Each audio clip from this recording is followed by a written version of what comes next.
immediately and they clean it up. So where before she start calling them, the whole block from her block to the next major light would be full of trash. It was even to the point with the encampment, it was coming out into the actual lane of traffic, and you would have to get over not to run into the trash. So I was telling my cousin, I said, this is what we have to do. We need to, so the elected official was saying to her, well, what you want me to do with them? What do you want me to do? So I said, listen, what we have to do is we have to come up with the solution ourselves. Well, what about all that big money they gave to do something for the homeless? So let me tell you what happens. They don't spend it on. Well, let me tell you what happens. Okay, there's a series of things that happen with that. Part of it is the bureaucracy. So the elected officials vote for something, and then it gets turned over to the departments.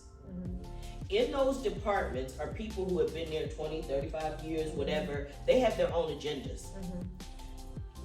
What they will pick and choose the winners and losers. Right. So if you come in and I like her red beanie, her orange beanie, that's pretty. You gonna get your stuff pushed through. You gonna make it happen.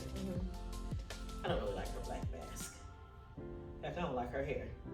So you know what? I'm gonna give you every obstacle. Well, you gotta provide me this. Okay, you provide what it says on the list. Now you gotta provide me something else. And what happens is the bureaucracy rolls and rolls and rolls so that nothing ever happens. The dude that worked for Fiscal Homes, he went to these meetings and they had the one with the assistant mayor and all that in there. And anyway, the guy asked me if I want to go, so I go. You know how I am, right? So they do all the talking and shit, and they're talking about millions of dollars. The grant is only there. And this one's talking about, well, we might do this, and this one's talking here, and this one's talking about juvenile hall, and this one. Well, we're talking billions of dollars, right? So I'm listening to all these people, and you know me. So I finally raised my hand, and they get to me, and I tell them, you malingering, what the fuck's the matter with all you people? You got all this money, and you're talking about, well, you're not sure what to do with it, but if we don't do something with it, it's gonna be taken away. And I said, you had all this time before to do something with it, and now you're 60 days from losing it, and you want to know what to do with it. And what happens is, so the people in the departments, their paycheck comes to them whether or not anything ever happens with that money or not. I know. So they get their money, their check keeps coming. So whether you're successful or whether the project or the proposal is successful or not, the initiative is successful is totally irrelevant to them. It also gives them a sense of power over the people that they want to have power over. And some people, that's more important to them as to whether or not the homeless people get any housing or whether they get services. So one of the challenges with the money that they designated for the homeless and homeless housing, there are two different things that happen. One is to build housing is expensive and it's a time-consuming process. If you can even find a location, well, that's particularly why they with came up with the trailers. Well, look, but then the other side of that, the trailers and stuff is where are they parked? And again, these encampments, because the one by my cousin's house, there was a liquor store a few feet down, and then on the other side there was a food truck that would come every day and post up. So they had their liquor, they was getting their drugs from right there. They had that. These people got ropes that they had their across from the camper to the fence. They hanging their laundry. So what that means is there's no tax-paying citizen that can even walk on the sidewalk. I got a problem with that. I tell you, this state does not want to solve the homeless crisis just because of the way you said it. And another thing is, I can remember both Gulf Wars I went to. This country mobilized 250,000 armed people, put us in the desert, and we were all living in complete tent cities within a month with latrines, cafeterias, makeshift hospitals, tents. We had everything we needed. We were in a city. If they really wanted, there's enough government land around here. Yes. If they really want, because I think there's something like 70,000 homeless people in the city. Erect some tent cities. Get your National Guard people who know how to deploy and set up tent cities and put the people in tents. I don't want to spend $70,000 a unit on some homeless dude who's gonna fucking trash the place within a week. Put his ass in a tent city, there's medical care, you can put psychological services, you can put a cafeteria, you can put outdoor latrines. If your military people can go and do it in They're the not desert. Yeah, but they're not gonna go in. Okay, then don't go. But Because but look, governed. look. The one thing I do know is when I was a cop, I was on the ground with these dudes all the time. You got two options: pick up and go to the tent city, or I'm gonna start applying the public nuisance laws to you. Right. That's exactly what I'm gonna do. If you really want to solve the problem, they don't want to. Well, we don't want to incarcerate them. Well, okay, then don't. Then if you got a drug problem, go to drug rehab. If you got an alcohol problem, go to alcohol rehab. If you just want a place to sleep, what we used to call shit, shave, and bathe. There's a tent city here. I will give you transportation there, and everything you need is there. Solve it. And the They don't issue want to. becomes what you just said, They don't too, want as to. well as because there are the issues around the other issues that come with the chronically homeless people. I have met too many chronically homeless people who don't want to be housed because they don't want to follow rules and regulations. They want to go out at night. They want to do Well, whatever. then the government shouldn't give them anything. If you're able-bodied and not taking care of yourself, that's your effing problem. Where we are right now, I fought with a man for 14 months because he wanted to live right out in front of the center. Now, I would probably have felt less about it had it been that when there was nothing on the corner that he was living here. He had set up his stuff. But now that we done built the whole shopping center, spent all these millions of dollars to kind of improve the look of the neighborhood, now you want to come, but I didn't even think about the fact, oh, this is prime real estate right here because he got the supermarket, they got a bathroom, he got the drugstore, he got fast food, he got it on a cracking.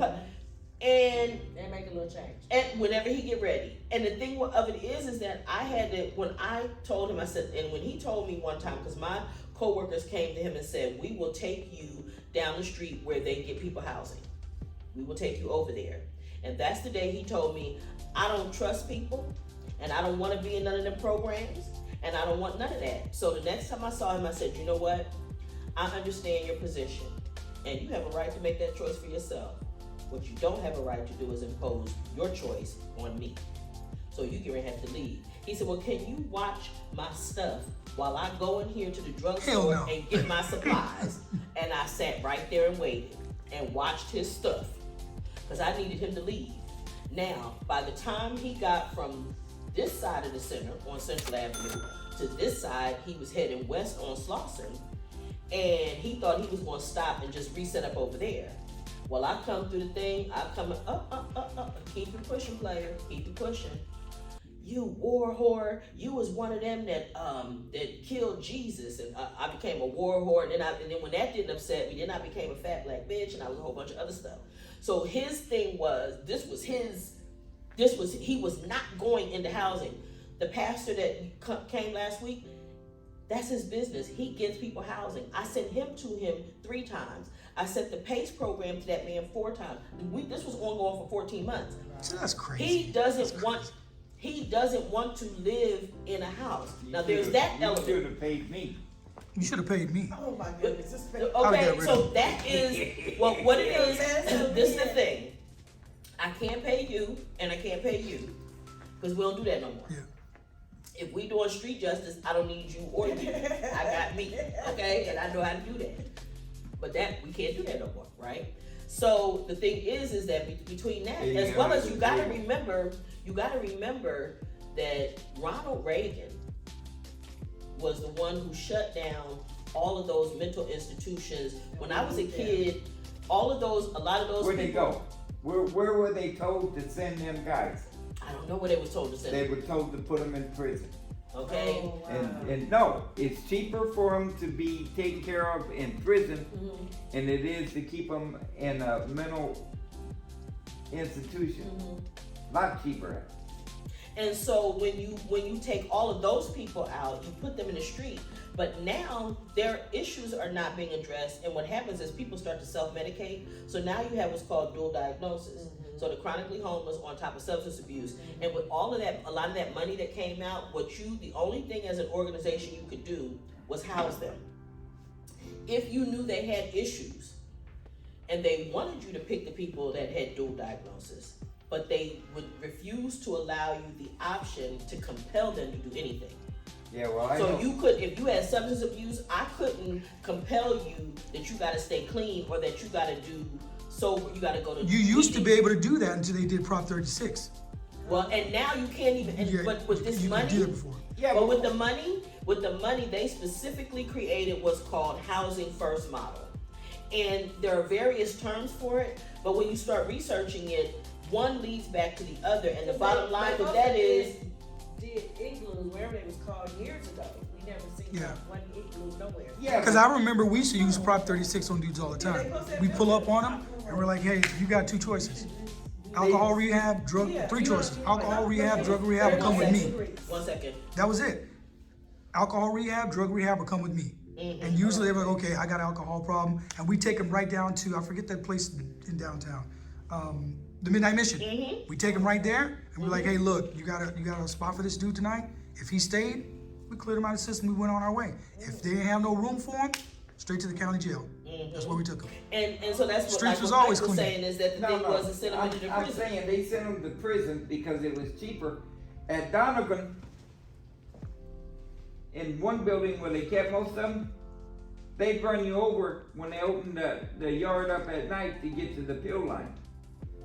This is no crap. They would give them uppers and downers at the same time. So I went to the nurse and I asked her, I said, why don't you just put all that shit in a blender, mix it all together and just give them a little cup when they come by? Because that's what you do. When they said, well, we have to get them up to this point and then bring them back down.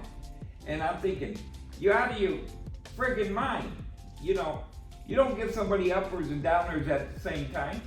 Well, and you know, in when I first started teaching in CIW, one of the things was with young inmates taking all of those psych meds in an effort to get on SSI, that when they knew they were being released, so that they would have a check. Yep. When they came out. And I would tell the women, listen, you're too young, and once you get that designation, it doesn't go away. So it impedes your entire life moving forward. But the prison didn't mind putting them on meds because it kept them in zombie state. And they got more money for them. Okay, so then there's that. There's always that. You gotta know it's a dollar sign attached to it. Yeah. But the effect of that, not to mention the fact that it literally changes the way the brain works chemically, your chemical composition and how it functions. So these people would be taking these meds, and then you send them back out into the street, and now their brains are messed up.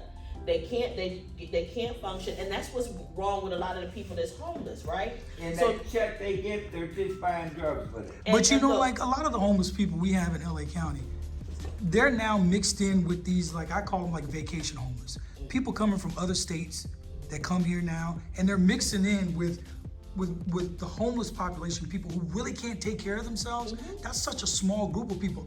We should micro-target those people and help them. The rest of these able-bodied fools walking around here, stealing bikes, breaking into cars, using drugs, running prostitutes, no. Personal responsibility comes into play. Those dudes gotta get locked up. Because you probably only have maybe 5% of the people out of this population, maybe 10% of the people in this population that really need our help. The rest of them, I don't think so. And you Like, know, I don't buy it. I have been, you know, the concept of the village that you talked about, where you have the food, you have There's everything in there. all of that was in there, right? I was working for a couple of years on a project. We wanted to build a tiny home village where we manufactured tiny homes, which created employment. They lived there, so we had food for them.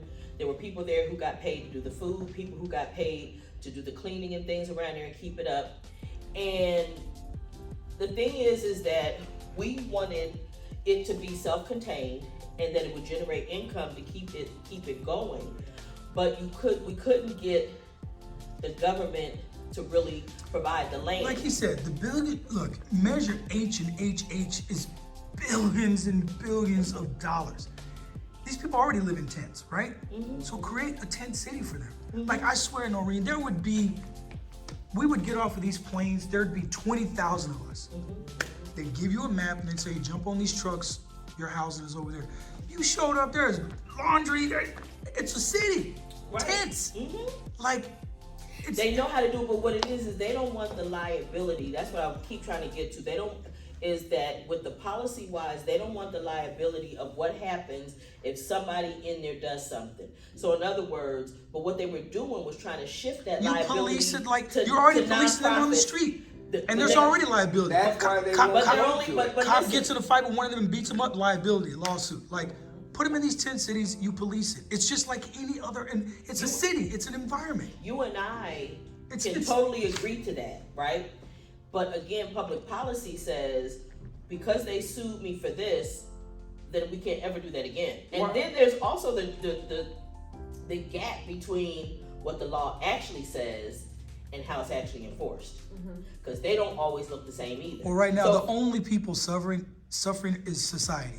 Because Yes, everybody else, Most of these homeless won't go to the homeless shelter. they don't want to. No, Their life because is too they good get- outside. It's too No, good they outside. go in that homeless shelter. There's the- rules. No, they get robbed, beat up, women That get happens a raped. lot. You know what? Huh? To That me, happens. that's bullshit though. It ain't The bullshit. vast majority of people going into these shelters and these facilities are not being robbed or raped or beaten. And I get tired of the 1 or 2 stories a year that you hear where somebody goes into a homeless shelter and they get beaten up or they get robbed. Oh well, how many of those people? How many of those people they're concerned about on the street right now getting beaten and robbed and raped and murdered? you They say- don't But see, care. but what happens is, but Okay, of course but it this is the happens. thing, It though. happens in society. So, but this is the difference That's- though, is that when it happens on the street, the Midnight Mission is not legally responsible. Oh, okay. Okay, they don't. The Midnight Mission don't get sued. The person ain't no less dead, Well, ain't right. no less You robbed, and me ain't no and less you, raped. Baby, we right here. It ain't no me less. And you, but that's why I say that HH money and all that stuff. They were trying to shift their responsibility and the liability to the organizations that can least afford to absorb it, nonprofit organizations and stuff like that. So what you can do is you can get this money and you can house them, but you can't compel them to do anything about their But you issues. know what? But the Just- only way you can get them out is if they commit a crime. But Because just like they do with pharmaceutical companies, they exempt them from, they hold them harmless when they create something that they know is going to kill people when they keep taking it. You do the same thing for these 10 cities. You say, hey, look, entity Come here. X, Yes. you build these things, we're Yes. going to hold you harmless if Yes. somebody inside your 10 cities Yeah, does but I'll something. tell They you do it for something else. pharmaceutical They companies do. all, Yeah, they and do. they do it